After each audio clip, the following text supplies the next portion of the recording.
you, Ms. Wada, thank you, and Commissioner, thank you as well for the great service that you have provided with this study. It is good to be able to visit with you today. There are a number of issues out there. I think all of us will have different views on whether women should be included in the draft.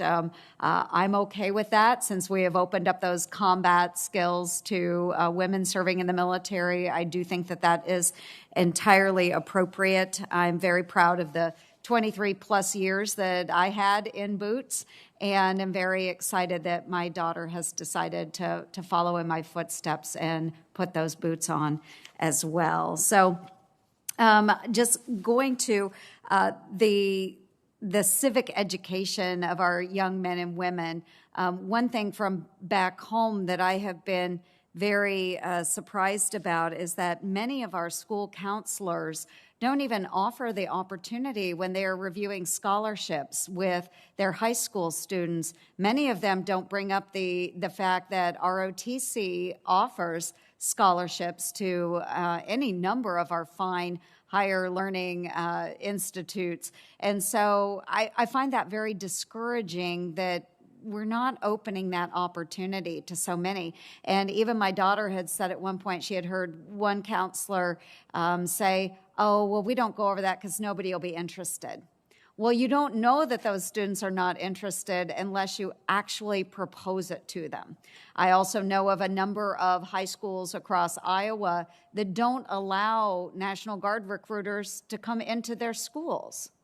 And I think this is a great disservice by our public high schools when they are not offering career choices of varying degrees to their students. So I would hope that those that are listening out there might decide that, wow, we are cutting careers away from our students by not offering that opportunity. Whether they agree with military service or not, it's not up to our schools to decide what career path our students engage in.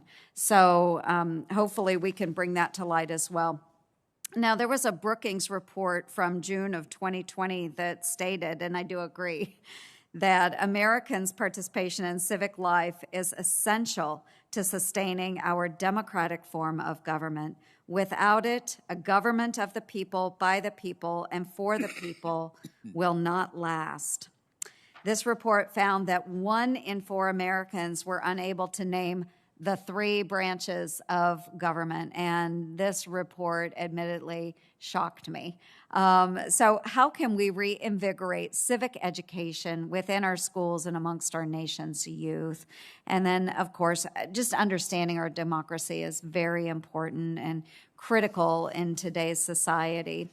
We struggle with this issue, but how can we get more of that civic engagement in our high schools?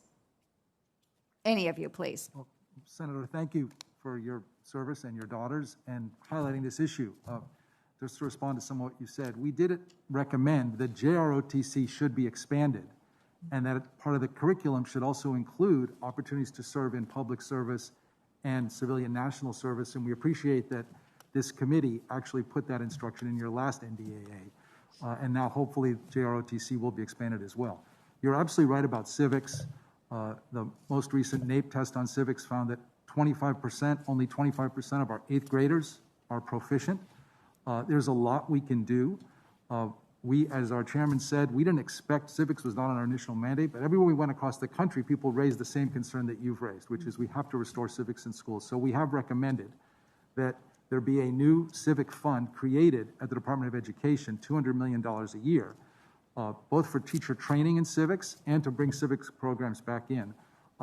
Just today, in a bipartisan way, Senator Cornyn and Senator Coons and Congresswoman DeLauro and Blumenauer and Cole are introducing the Secure American Democracy Through Civics Act. There's a new coalition, Educating for Democracy. 300 scholars put out a roadmap last week. And that legislation will put $1 billion over 5 years. We also propose that we restore service learning in schools so that kids can have the experience of doing community service in an educational context. Basically, we agree with your concern, and this has to start in 1st grade and go all the way through high school so that young people are exposed to what our country means, how our system of government works, what their rights and responsibilities are, but then also have the chance to do service themselves as they're going through the education system. Fantastic. And my time has expired, but I do appreciate the great service that you have given on this commission. I think it's important that we all take a very hard look at it and look at your recommendations and how we might follow through. Thank you very much. Thank you, Mr. Chair.